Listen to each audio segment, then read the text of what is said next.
You know, there'll never be the right time for you to get to your goals and dreams, right?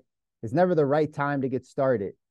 There's never going to be the perfect time to do anything. So we have to just get started. Mel Robbins is great about that. She talks about being deliberate with our time.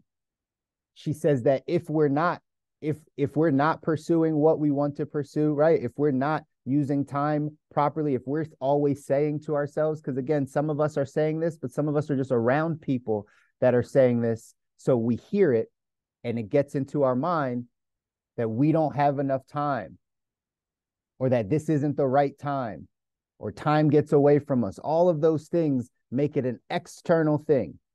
That time is something that, again, you can use as an excuse as to why you don't get to where you want to be. Ladies and gentlemen, we have to eliminate that completely if we want to go design the life that we don't need a break from. If you want to design your ideal life, you have to know you are in control of the time. You've heard this saying before, but we all have the same 24 hours in the day. All of us. You, me, Jay-Z, Oprah, Tyler Perry, the busiest people in the world, billionaire. We all have the same 24 hours. God doesn't give people an extra hour to do something because you're busier. So it's really just about how do we manage ourselves within the time given? How much are we distracted? How much do we give our time to other people and other things that are not in alignment with us getting to where we got to go? How many of us put other people, other priorities, other things in front of our own time? This is the stuff that Mel Robbins is talking about. She said, stop giving your time away. Heard this before, guys. We're not saying anything new. Time is your greatest resource. Time is your greatest resource. It's not money, it's time. You can make money and lose money. You can get back money. It can go away. It can come back to you. You can't get more time. Time is something you can't get back. If you waste a month, you can't get that month back. You can work harder to make up for some of that you might have lost, but you can't get the time back. So time is the resource. It's the greatest resource. So the question always becomes, where are we spending our time? Where are we spending our time? What are we giving our time and attention to? Because whatever we give our time and attention to is what we value in life. So if there are things in your life that you're not proud of, or those are things you don't want to do, well, we have to be mindful of, man, well, how much time and attention am I giving to this thing? It's never going to be the right time to go after the things you want to go after. That's why we got to start now. We just got to put in the work. Here's something that gets away from us when it comes to our time. We might say yes to a lot of things that are not our priority. We might say yes to a lot of things that aren't pushing us in the direction of where we want to go. We might say yes to things that we feel obligated to do. But how comfortable are you saying no? How comfortable are you saying no to things that aren't in alignment with where you're going, that aren't adding value to your life? In our text, 177 Mental Toughness Secrets of the World Class, it says, the great ones know how to say no. The great ones know how to say no. And this is a skill that we have to learn, again, if we want to go off and design the life that we want, our ideal life. That's why we're on these calls. We're on these calls to change our thinking so our life can change. How our beliefs are set up, how our thoughts are set up is what gets us to the place that we are in life. So little things like learning how to say no to things is an incredibly important skill that we got to learn. Has to be top of mind, has to be high priority for us. It's a habit. It's a habit to say that we don't have time. It's not true. It's just a habit. It's just something that we say because we all have the same 24 hours, right? So that's the key. We have to make sure that we are learning the skill if we really want to prioritize and get to the place that we want to go. So here's what it says in the text. It says, world-class performers are ruthless with their time. This behavior stems from their awareness of their limited time on the planet. They view their time, they view time as their most valuable resource. As pros become more successful, they have to say no more often. Additional projects, favors, and various burdens threaten to eat away at their time. Amateurs tend to believe they have more time left than they actually do. The thought of their morality is too great a prospect to face squarely. Amateurs are masters in the art of self-deception and psychological delusion. Reality is too harsh for their fragile psyches to endure. The world class is generous, yet highly selective with their time. Say that again. The world class is generous, yet highly selective with their time. They seldom feel guilty about saying no, even when they're criticized by amateurs for being uncaring and selfish. Champions operate from an internal frame of reference and tend to value their own opinion above others.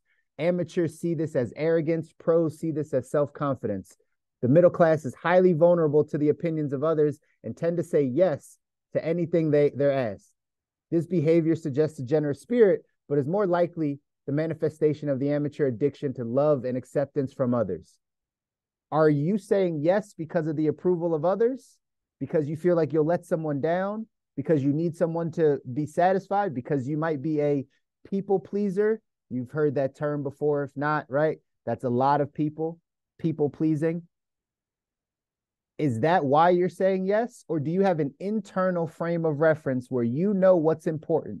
You know what you're on a mission to do. You know what you're called to do. So you can easily say no to things that don't line up with that.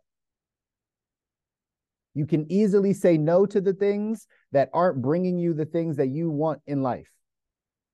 Sure, you're generous if, you say yes to a friend that needs some help or a family member that needs some help. Sure, but how often is that happening? And is it at the detriment of you?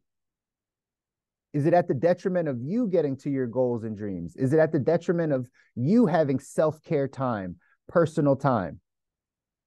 Again, we're in the money business, so we have a lot of money conversations with people. I was coaching, my wife and I were coaching a couple days ago, and that was what the young lady had said. She was like, just so busy. So, right, all of these different things. Basically, when we start the process of coaching someone financially, normally one of the first things we got to do is they got to do a little homework, dive into their finances a bit more, go look at the last 2 or 3 months of their actual spending. And most times, probably 80% of the time, people come back and they say, I didn't have time to get to it. Yeah, I tried, but I didn't have time to get to it. And so then we always have to dive in to this time management conversation, this self-management within time conversation. How you use your time is also how you use your money. These things are correlated. If you don't value time, most times you don't value money.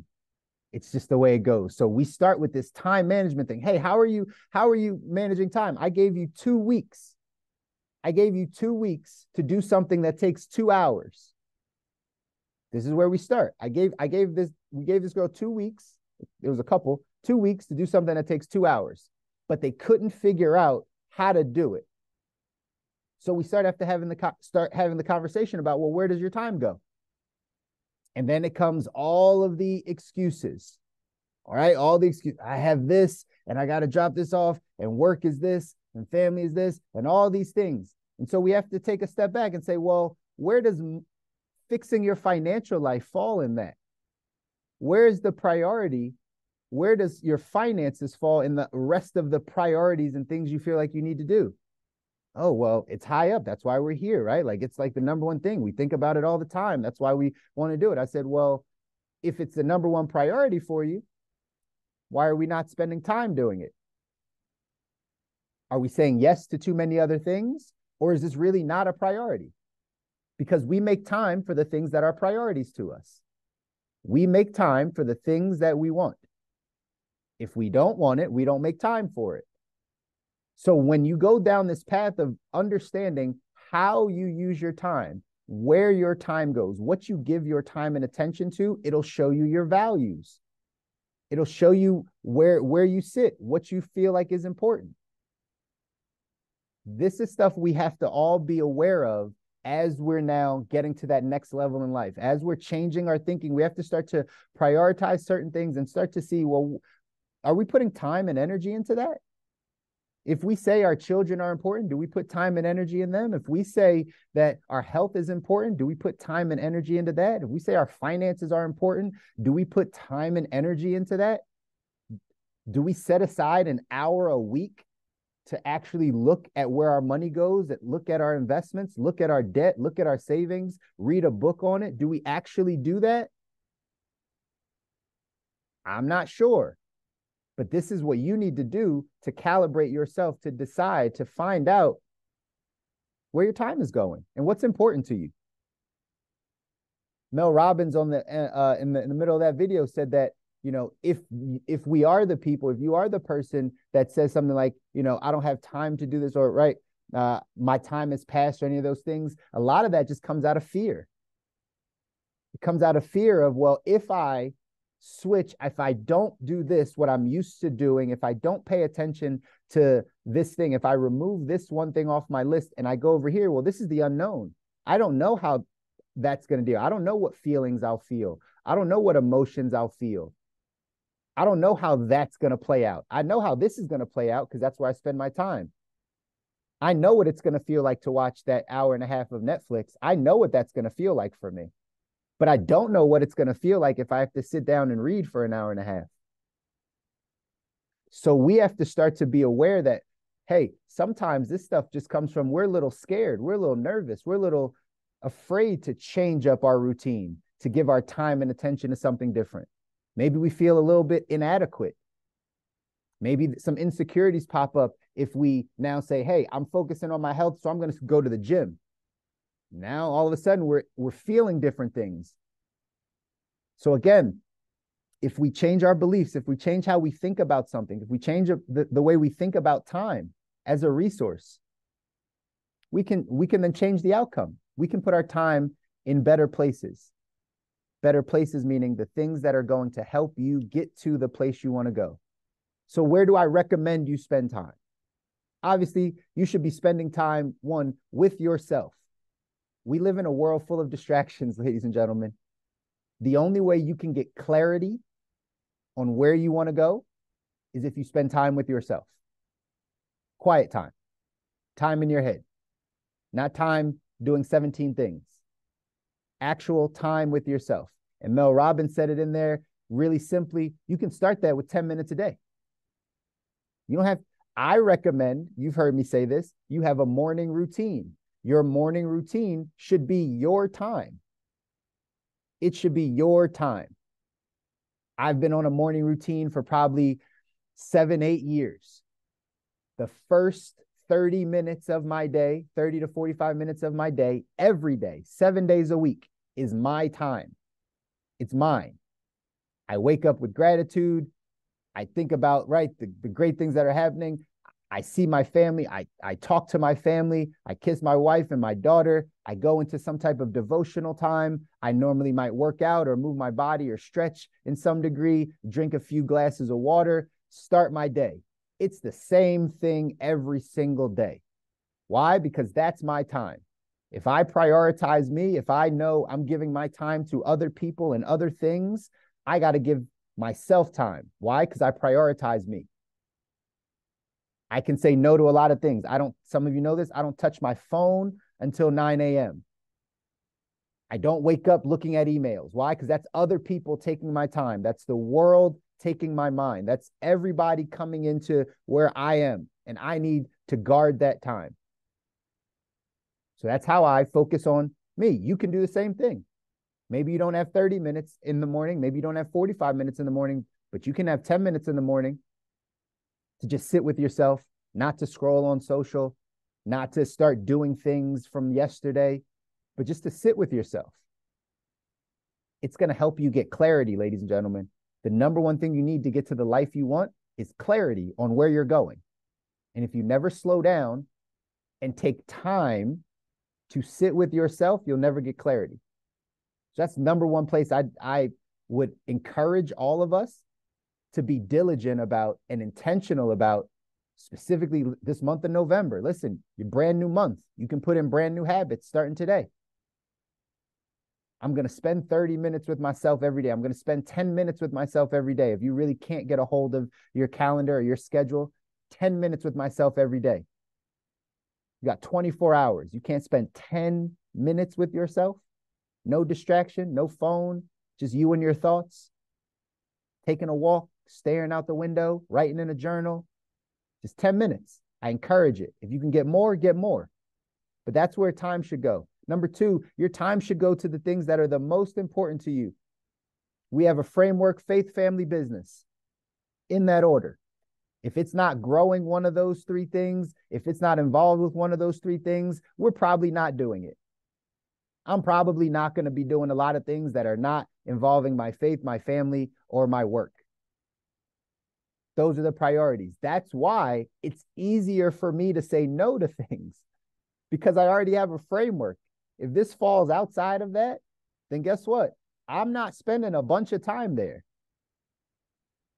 So what are your priorities? What's your framework for where you spend time? Because that'll help you calibrate what to say yes to and what to say no to. You spend time with yourself, getting clarity on those things, and then you spend some time focusing on your priorities and putting time there. If finances are a part of your priorities, spend time there. If building your business is important to you, then spend time there.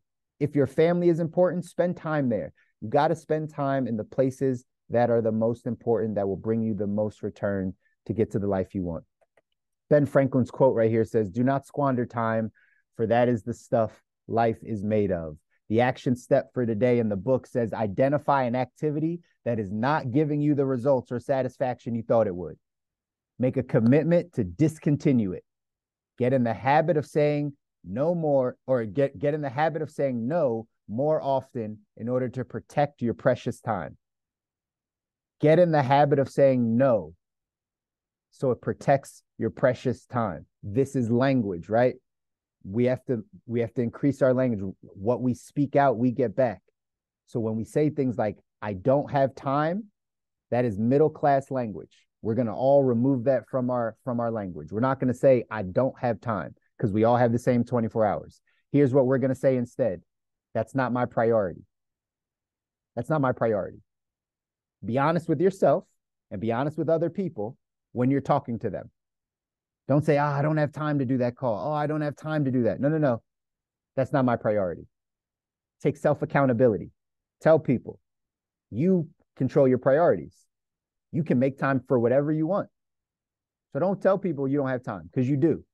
Just tell them, that's not my priority.